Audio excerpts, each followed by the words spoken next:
जीवन मुक्त के स्वरूप पर विचार, जगत के मिथ्या तत्व तथा द्विविध वासना का निरूपण तथा भगवान श्री राम की तीर्थ यात्रा का वर्णन। भरद्वाज बोले, ब्राह्मण, आप श्री रामचंद्र जी की कथा से आरंभ करके क्रमशः जीवन मुक्त की स्थिति का मुझसे वर्णन कीजिए, जिससे मैं सदा के लिए परम सुखी हो जाऊं।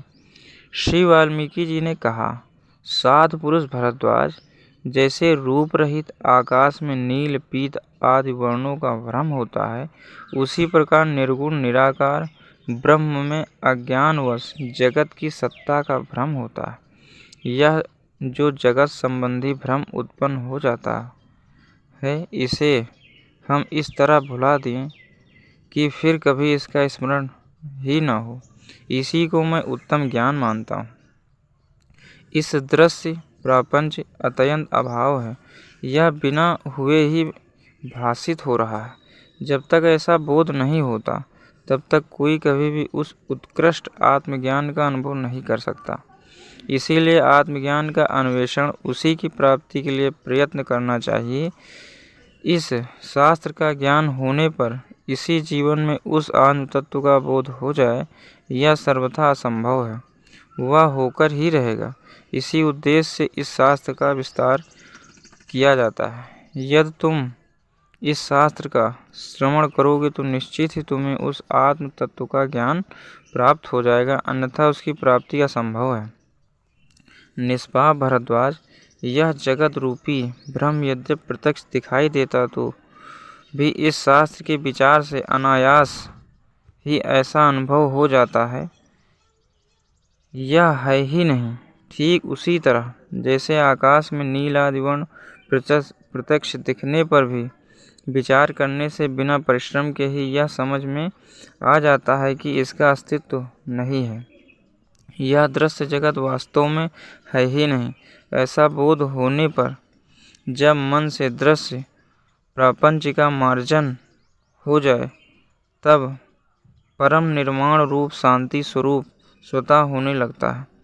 ब्राह्मण, संपूर्ण रूप से वासनाओं का जो परित्याग है, वही उत्तम मोक्ष कहलाता है। उसे अविद्या रूपी मल से रहित ज्ञानी ही प्राप्त कर सकते हैं। विप्रवर, जैसे शीत के नष्ट होने पर हिमकण तुरंत गल जाते हैं, उसी प्रकार वासनाओं के क्षीण हो जाने पर चित्त भी शीघ्र ही गल जाता है। वासना दो प्रकार की बताई गई है, एक शुद्ध वासना और दूसरी मलिन वासना। मलिन वासना जन्म की हेतुभूत है, उसके द्वारा जीव जन्म मृत्यु के चक्कर में पड़ता है, और शुद्ध वासना जन्म नाश करने वाली अर्थात मोक्ष की साधिका है। विद्वानों ने मलिन वासना को पुनर्जन्म की प्राप्ति करने वाली बताया है। अज्ञान ही उसकी घनीभूत आकृति है तथा वह बढ़े हुए अहंकार से सुशोभित होती है, जो भुने हुए बीज के समान पुनर्जन्म रूपी अंडा को उत्पन्न करने की शक्ति को त्याग कर केवल शरीर धारण मात्र के लिए स्थित रहती है। वह वासना शुद्ध है। जो लोग शुद्ध वासना से युक्त हैं, वे फिर जन्म रूप अनर्थक के भजन नहीं होते। जानने योग्य परमात्मा के तत्व को जानने वाले वे परम बुद्धिमान पुरुष जीवन मुक्त कहलाते हैं। महामते भरद्वाज, अब तुम श्री रामचंद्र जी की जीवनचर्या से संबंध रखने वाली इस मंगलकारिणी कथा का क्रमशः श्रवण करो। मैं उसका वर्णन करूंगा। उसी के द्वारा तुम सदा के लिए संपूर्ण तत्व का ज्ञान प्राप्त कर लोगे। वत्स, जिन्हें कहीं से भी कोई भय नहीं है, वे कमल नयन भगवान श्री राम जब अध्ययन के पश्चात विद्यालय से निकलकर घर को लौटे, तब भांति भांति की लीलाएं करते हुए उन्होंने राजभवन में कुछ दिन व्यतीत किए। तदंतर कुछ समय बीतने पर जब कि राजा दशरथ भूमंडल के पालन में लगे और प्रजा वर्ग के लोग रोग शोक से रहित हो बड़े सुख से दिन बिता रहे थे, एक दिन अनंत कल्याणमय गुणों से सुशोभित होने वाले श्री रामचंद्र जी के मन में तथा तीर्थों तथा पुण्यमय आश्रमों के दर्शन की अत्यंत उत्कंठा जाग उठी।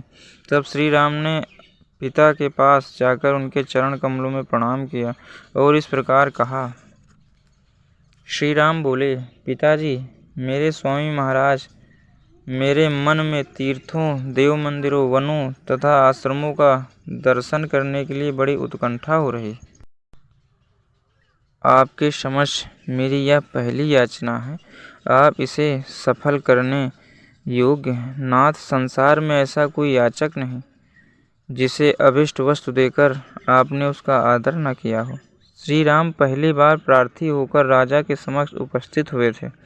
उनके इस प्रकार प्रार्थना करने पर राजा दशरथ ने वशिष्ठ जी के साथ विचार करके उन्हें तीर्थ दर्शन के लिए आज्ञा दे दी। उस समय शुभ नक्षत्र और शुभ दिन में ब्राह्मणों ने आकर उनके लिए स्वामित्व वाचन किया, उनके शरीर को मांगलिक वेशभूषणों से अलंकृत किया।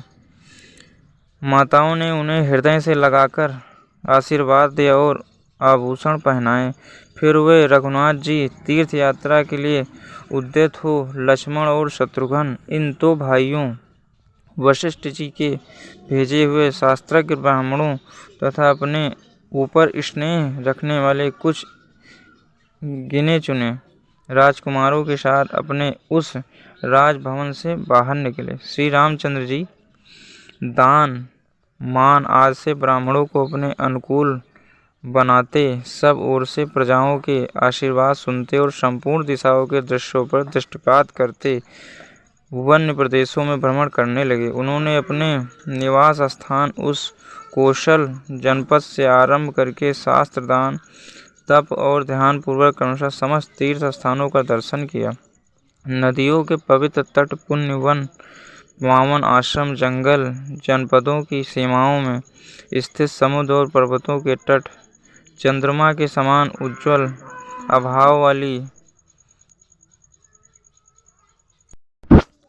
गंगा, नील कमल की सी क्रांत वाली निर्मल कालिंदिनी, यमुना, सरस्वती, सतलज, चिनाब, रावी, वेणी, कृष्णा वेणी, निविद्या, सरयू, चर्मवर्ती, चंपल, झेलम, व्यास, बहुधा, प्रयाग, नैमिषारण्य, धर्मानंद, गया, वाराणसी, श्रीशैल, केदारनाथ, पुष्कर, क्रम प्राप्त, मानस सरोवर, उत्तर मानस, बड़वा मुख, अन्य तीर्थ समुदाय, अग्नितीर्थ, महातीर्थ, इंद्रधुम सरोवर आदि पुण्य तीर्थ सरोवर, सरिताएं, नंद तालाब या कुंड, इन सब का उन्होंने आदर पूर्वक दर्शन किया।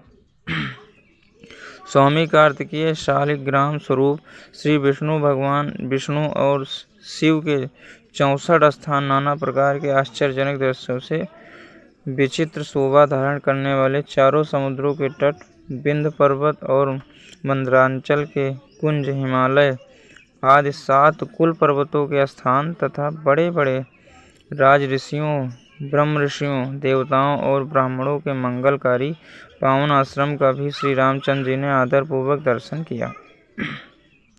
दूसरों को मान देने वाले श्री रघुनाथ जी अपने भाइयों के साथ बारंबार चारों दिशाओं के प्रांत भागों तथा भूमंडल के सभी छोरों में घूमते फिरे।